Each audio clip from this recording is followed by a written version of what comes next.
नमस्कार, मैं हूं राजेश पांडे। आप देख रहे हैं श्री नारद मीडिया। जैसा कि आप पीछे ये देख रहे हैं, ये सीवान जिले का दून है और हम यहां आज ब्रह्मभोज में कुमार बिहारी पांडे जी के ब्रह्मभोज में आए हैं। नारद मीडिया के लिए ये काफ़ी ज़्यादा भावुक क्षण है।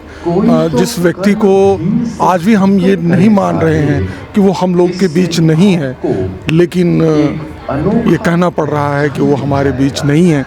श्रद्धा सुमन के 2 फूल यहाँ लगे हुए हैं और आप हमेशा कहते थे कि ये जो आज तुम देख रहे हो, शायद तुमने मेरा कांटों भरा बिस्तर नहीं देखा है और मैंने क्या क्या किया है।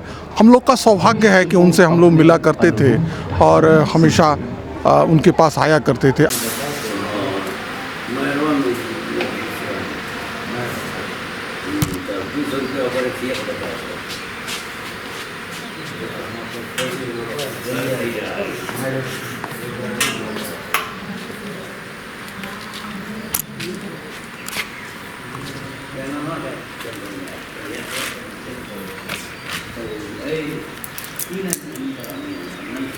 आइए, आज कुछ अतिथि आए हुए हैं, उनसे हम बात करें और वो उनके बारे में क्या बोलते हैं। कुमार बिहारी पांडे सर के बारे में कोई संस्मरण कुछ ऐसा? मैं सर्वप्रथम ईश्वर से कामना करता हूँ कि ईश्वर उनकी आत्मा को शांति दे। वो एक व्यक्ति नहीं थे, वो एक संस्था थे और उनका हम लोगों के बीच से जाना मेरे लिए एक व्यक्तिगत क्षति है। कुछ दिन पहले यहाँ पे एक विज्ञान मेला लगा हुआ था। उस विज्ञान मेला में हम लोग आए हुए थे। घर में खाने पीने की व्यवस्था हुई थी। हम लोग चूड़ा और दही खाए। वो चूड़ा मुझे बहुत अच्छा लगा, तो हमने बाबा से कहा कि बाबा चूड़ा बहुत अच्छा लग रहा है, थोड़ा और चूड़ा दे दीजिए, मैं गाड़ी में रख लेता हूँ। बोलने लगे हाँ बेटा लेते जाओ। मेरे जाने के बाद किसी ने चूड़ा हमको दिया नहीं। फिर उनको पता चला कि उनको चूड़ा नहीं दिया गया है। तो जब वो मुंबई जा रहे थे, मुंबई जाने से 2 दिन पहले हमारे क्लिनिक में आए एक झोले में चूड़ा लेकर के। मैं देख के बहुत आश्चर्यचकित हुआ कि बाबा यहाँ पे एक झोला लिए हुए हैं। हमने पूछा कि बाबा क्या है?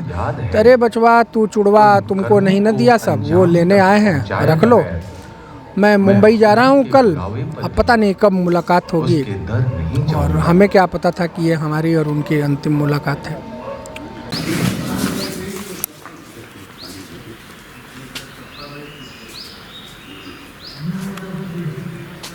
माँ रक्षा करना।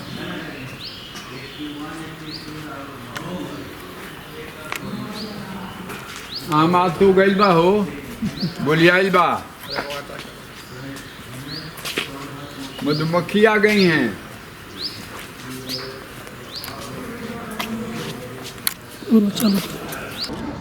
सर, कुछ संस्मरण हो और ऐसे व्यक्ति का चला जाना समाज के लिए वाकई एक बहुत बड़ा क्षति है। जाना तो सब किसी को है, लेकिन एक ऐसा जो व्यक्ति नहीं व्यक्तित्व थे कुमार बिहारी पांडे।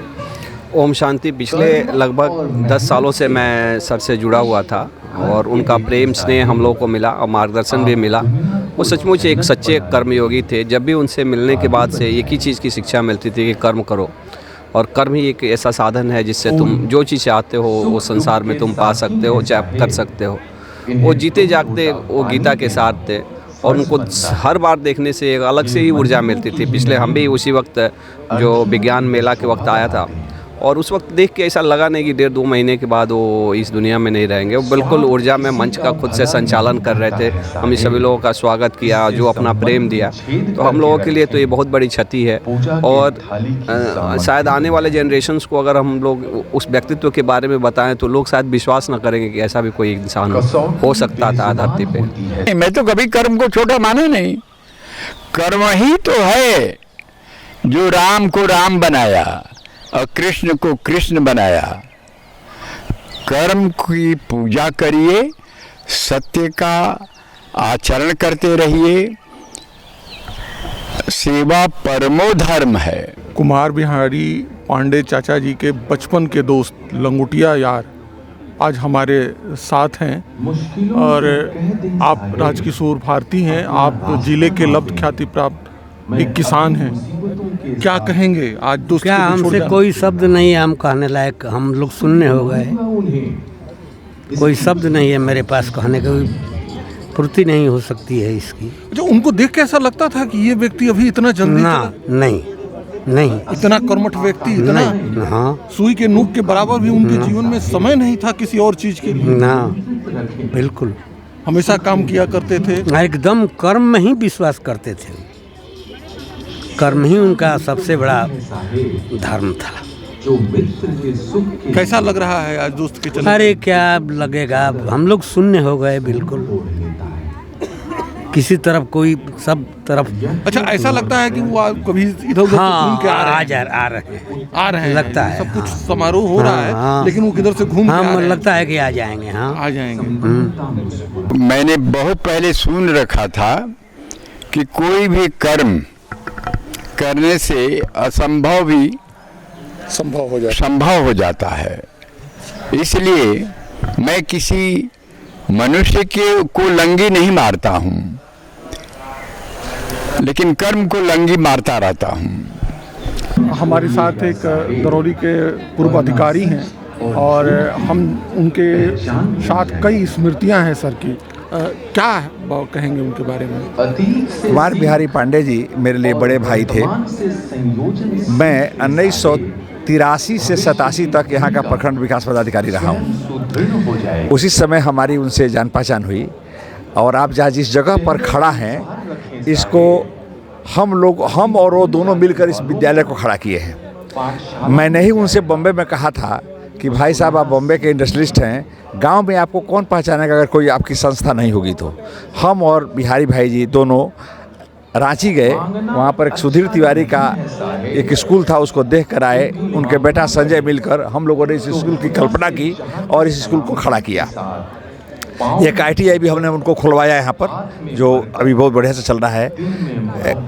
भाई साहब कर्म में विश्वास करते थे, वो कर्मयोगी थे, वो कभी आइडल सुस्त बैठना पसंद नहीं करते थे। अभी आपसे क्या बताऊँ, एक शेयर करता हूँ मैटर। उन्होंने हमको आज से 3 महीना पहले खबर किया कि सहोदर, हमको सहोदर कहते थे वो, कि मैंने यहाँ से 4 बीघा ज़मीन घर के बगल में खरीद लिया है और तुम आते नहीं हो, उसमें हम क्या करें? तो मैंने उनसे कहा कि उसमें एक नर्सिंग कॉलेज, एक फिजियोथेरापी का कॉलेज और एक आयुर्वेद मेडिकल कॉलेज हम लोग खोलेंगे। तो उसका मैंने उनका एक लिंक भी भेजा था अपने हेल्थ डिपार्टमेंट से लेकर। अभी भी उनके ईमेल पर उनका वो मैसेज है उनका। तो कहे कि नहीं, इससे काम नहीं चलेगा, तुम आओ और हम लोग मिलकर इसको शुरुआत करेंगे। क्या पता मैंने ऐसा स्थिति हो जाएगा। उनको मेरे तरफ से भावभीनी विनम्र श्रद्धांजलि। मैं फर्ज को कर्ज समझता हूँ। इस माटी का कर्ज था मुझ पर। मेरा शरीर जो है इसी माटी से बना हुआ है और कहते हैं कि कर्ज और फर्ज चुका देने से सर पर कोई बोझ नहीं रहता है।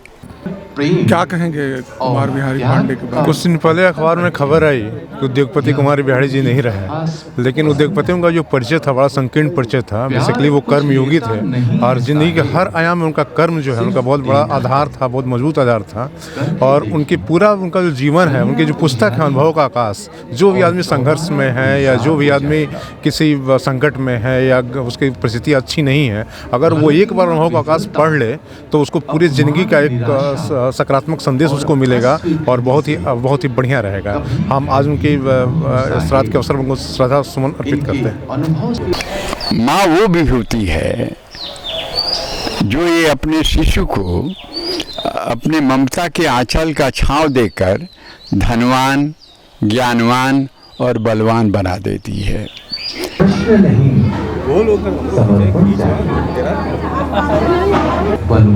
जैसा कि मैं देखता था, आप उनसे बड़ा ज़्यादा क्लोज एसोसिएट थे, बहुत काफ़ी लंबे समय थे। उनके व्यक्तित्व में ऐसा क्या था?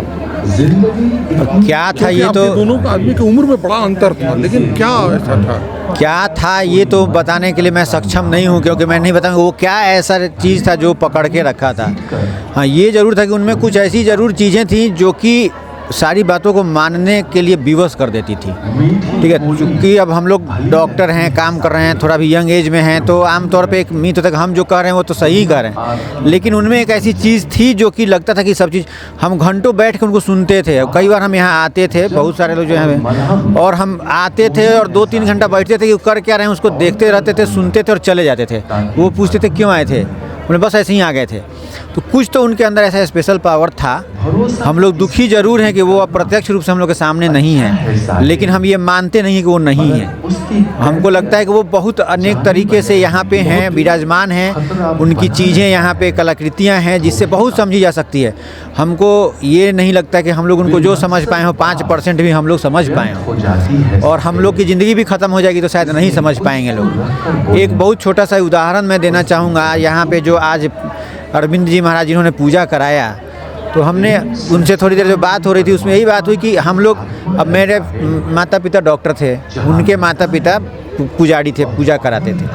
पैदा हुए तभी से वही चीज़ देख रहे हैं और मरने के दिन तक वही अब देखेंगे, क्योंकि खुद भी डॉक्टर बन गए। हम लोग का कुछ हो नहीं सकता, इसी में जो एक्सपीरियंस होगा हम लोग जो बोलें।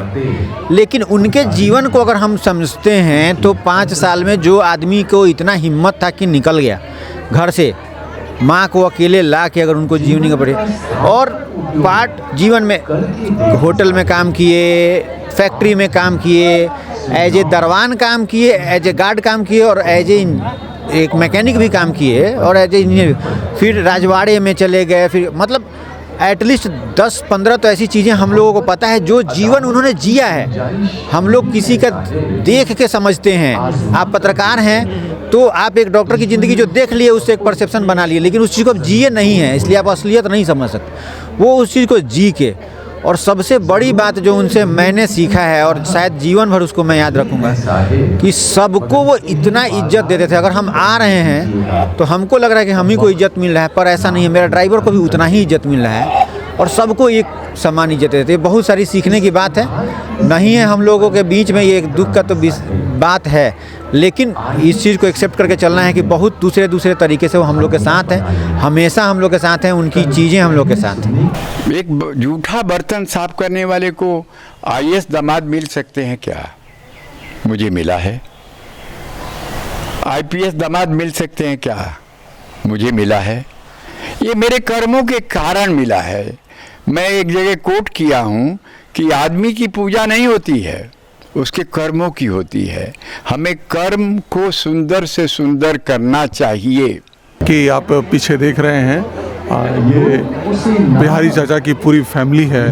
आप सबसे बड़े दामाद हुए, दूसरे दामाद हुए, छोटे बेटे हुए, बड़े बेटे हुए, आप बड़ी बेटी हुई सुनीता, जिनके नाम पर ये पूरा सुनीता विद्यानगरी है, और आप पूरा परिवार है, भरा परिवार चाचा यहाँ छोड़ के गए हैं। मैं इस समय तो बात करने के लिए शब्द नहीं है, लेकिन 2 शब्द भैया क्या कहेंगे? अभी तो हम लोग इस स्थिति में नहीं है कि कुछ ऐसी बातें कर सकें हम आपके साथ, मगर ये ज़रूर कहना चाहेंगे कि पिताजी का जो भी सपना था, जो ड्रीम था इस गांव को और इस स्कूल को और इस संस्थान को लेके, वो हम सभी भाई बहन उसको पूरी जोश और पूरे जोर से लेके आगे चलेंगे। मेरी ज़िंदगी की एक मकसद रही है कि एक ईंट कहीं ना कहीं पड़ना चाहिए रोज़, चाहे वो मंदिर में पड़े, चाहे स्कूल में पड़े, चाहे फैक्ट्री के लिए पड़े, चाहे घरों के लिए पड़े। लोग बड़े लोगों से जब घृणा करते हैं तो उनसे हम कहते हैं कि बड़ों से प्रेम करो, घृणा नहीं। बड़ा बनने का महामंत्र उन्हीं के पास है। हेलो। हेलो, हाँ चाचा जी नहीं है क्या? हाँ है मेरा। हाँ जी, चरण स्पर्श। हेलो जी चाचा जी, चरण स्पर्श। आयुष्मान भव बच्चा, कैसे हो आप? ठीक है, आप अच्छे हैं ना? नहीं, तबीयत थोड़ा हमारी गड़बड़ है बेटा। क्या हो गई आपको? अब मालूम नहीं क्या हो गया है, कुछ कह नहीं पा रहा हूँ। अच्छा, दवा चल रहा है ना? दवा तो सब चल रहा है, याद में तुम आ रहे हो लेकिन बात नहीं हो पा रही है। कैसा है परिवार आपका? सब ठीक है, आप स्वस्थ हो, यही कामना है ईश्वर से। भगवान से प्रार्थना करो बच्चा। जी जी जी जी जी जी जी जी। और सब ठीक है, परिवार ठीक है? जी जी, सभी लोग ठीक है, सभी लोग कुशल हैं। सबको मेरा आशीर्वाद दीजिए। ठीक है, ठीक बड़ा है। महर देवता हम पर हमेशा कृपा रखते हो, कृपा रखो। हाँ जी जी जी जी। कोई गलती हो गई हो तो क्षमा ना करिए। चाचा, ऐसा क्यों कहते हैं, ऐसा कुछ नहीं। और सब ठीक है ना बेटा? जी जी जी जी, आप आराम कीजिए, स्वस्थ हो, यही हम लोग कामना है। ईश्वर से प्रार्थना है कि आप जल्दी स्वस्थ हो। वाह वाह, थैंक यू बेटा, थैंक यू। ठीक है चाचा जी, प्रणाम। खुश रहिए, खुश रहिए।